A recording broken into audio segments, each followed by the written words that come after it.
Hi everyone.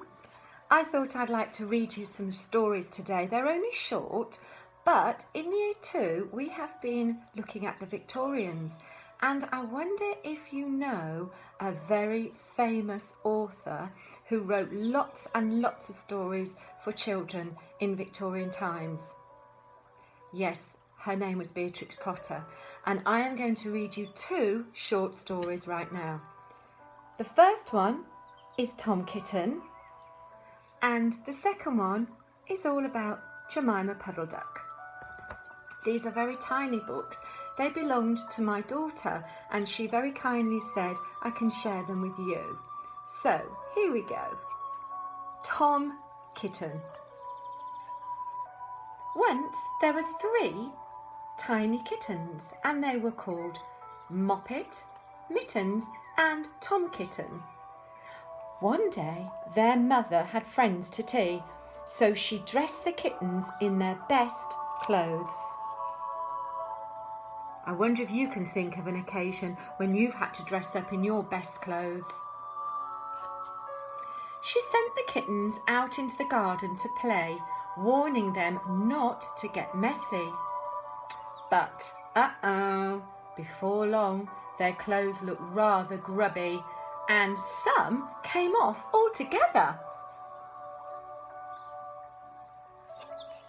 I think they might be in trouble, those little mischievous kittens. So they scrambled up onto the wall and they watched as the Puddle Ducks marched by. And then the Puddle Ducks put all the kittens' best clothes on, and Mr. Drake Puddle Duck, he looked very silly indeed.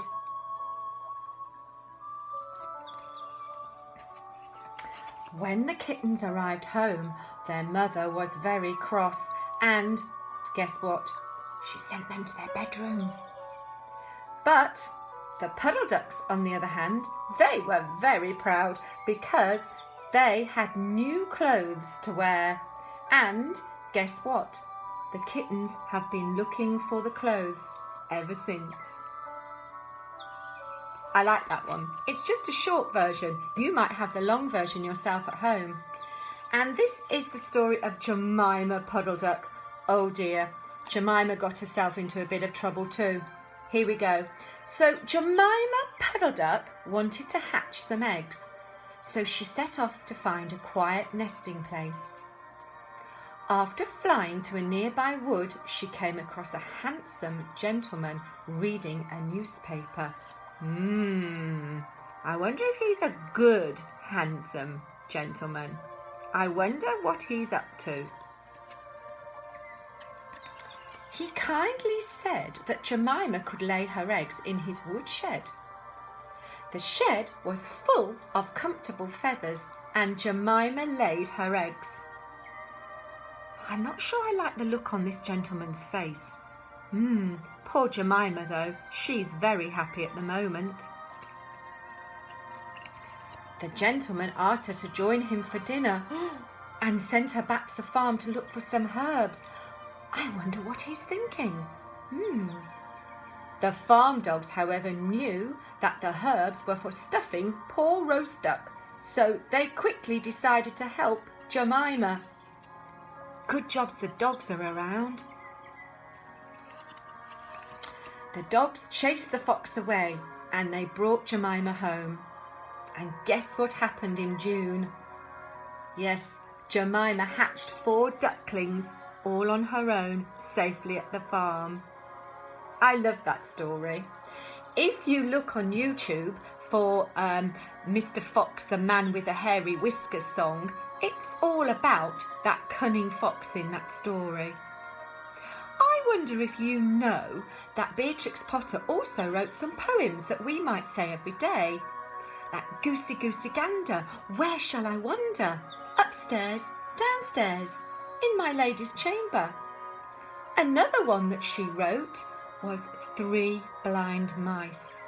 3 blind mice, 3 blind mice. See how they run, see how they run.